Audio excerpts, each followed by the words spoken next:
Hi there, welcome to Oldmansgapyear. Fantastic day, sun shining, roads are dry, life could not be better.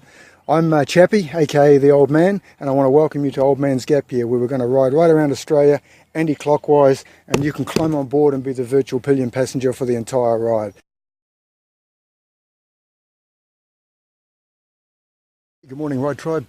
Chapee here from Oldmansgapyear, just broken camp for the first time on this trip, and I didn't want to film that because I figured I could have been there stuffing around for hours, and you know, a little bit of that, but it wasn't too bad. Managed to kit it all up and get it back close to how I first packed it. So a lot of people have been asking me how I get all what I travel with on the bike.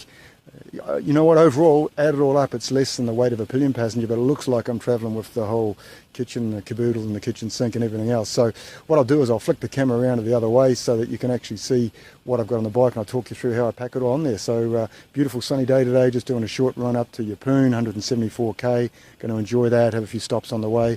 So let me take you through the load up, and we'll get back to you when I set up camp in Yeppoon. Feeling good about how I do that now, so I might actually film that and show you how easy it is. Okay, so I start at the front of the bike. You can see here I load up my 360 video camera so I can do a bit of road filming as I go. All nicely sign written up in the front, OMGY, Oldmansgapyear. Loving the Bell helmet, the new one I got. I must admit I've been riding with full face all the time. I've never really had a full face helmet, and I love it. It's beautiful, nice and comfortable, and great just to drop that visor down. It's one of those transition visors, photochromatic I think is a technical term, so it works beautiful. You can leave your just optical glasses on while you're riding. Brilliant. Over in the front of the bike, I've got my little speaker system. I've got 4 speakers actually around the bike, 1000-watt stereo system. I just run it off my little iPod shuffle thing there. Beautiful, I can select what I want and fire up some tunes. That's my covers for the speakers. Should we get a little bit of rain? They are supposedly waterproof, but I just cover them up if it does rain. Underneath that is my rain kit, so I've got a really good army military raincoat there that's breathable but 100% waterproof. My leggings are in there, and below that is actually the amplifier for the stereo system. This is my Clayton's, what I call my cheap phone holder. Just a couple of slices in a stubby holder and thread around a bit of Velcro, and I can drop my phone in there or my sunglasses, which is convenient. Not a big one for worrying about time, but I do have a clock there just so I can keep a track of what's happening on the ride for distances. I'll just move those gloves. Now that right there you might be able to see is a lovely piece of sheepskin. So I'm a Kiwi, what can I say? I've got to have a little bit of sheepskin close by.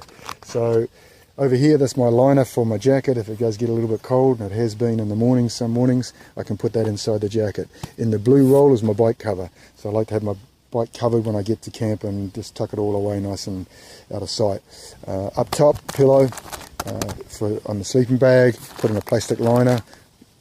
You can get those from Aldi actually. They're great little contoured pillows, perfect for camping, but they give you a little bit of back support as well, and I can move it around underneath the cargo stay. Underneath the fluoro is my main clothing kit. In there, backup jeans, t-shirts, that sort of thing. Smaller clothing kit is sitting underneath this cargo bag. In the cargo bag there is all my camping gear. So that's my tent, my camping stool that goes in there as well, and the sleeping bag's in there. So over here, I'll get out of the sunshine a little bit. This one here is my what I call the kitchen. So in there I've got my plates, my knife, fork and spoon set, my cooker, the pots and pans, all packed away right there in the kitchen. Toolbox down here, just the usual essential type tools that you might need, and some other bits and pieces. But I do carry a replacement inner tube. This is an 06 Softail Deluxe. They don't have tubeless tyres, they have a tube. So sometimes in remote areas might struggle to get an inner tube. So I've got one that'll fit front or back sitting in there. Okay, shutter, all you Harley true blues. And this is a scooter box. Love it, the Shard on the back, but that is great because it can lock up, so it gives me a sense of security. Put my camera gear and items like that in there. Up in the back I got water bottles, courtesy of Kathmandu. Well, not courtesy, I bought them. 1.5 litres, and that gives me 3 litres of carry supply. My hat is there, so if I stop for a morning coffee I can drag out my nice wide brim hat. This beast right here, dry bag, 30 litre from Austrail, that is my pantry. So I just put my dry goods in there, and Tupperware, rice, pasta, I've got some rice crackers and some tuna and things like that, so I could probably survive a bloody week if I had to from the point of view of food. Down here I've got another camp stool in there. I've got my boat shoes and my thongs, or we could say jandals, but we'll say thongs, and again some dried good Tupperware goods in there. Down in here the toiletry bag, so it just has my toiletry gear in there, some baby wipes. They're brilliant for if you need a shower on the road, just wipe yourself down. Down here got to have a coffee on the trot, so a nice little coffee holder there. And then over to the front we've got my first aid kit. You just don't know what you're going to come across on the road, and it's nice to have that super handy to grab it. And I've got some emergency spares in there as well for the bike. So overall, back to the front, that's how I kit it out. So for now, excuse the hand going in the way, going to head off up to Yeppoon and enjoy the sunny ride. So to my ride tribe, keep your knees in the breeze, and we'll see you on the sunny side.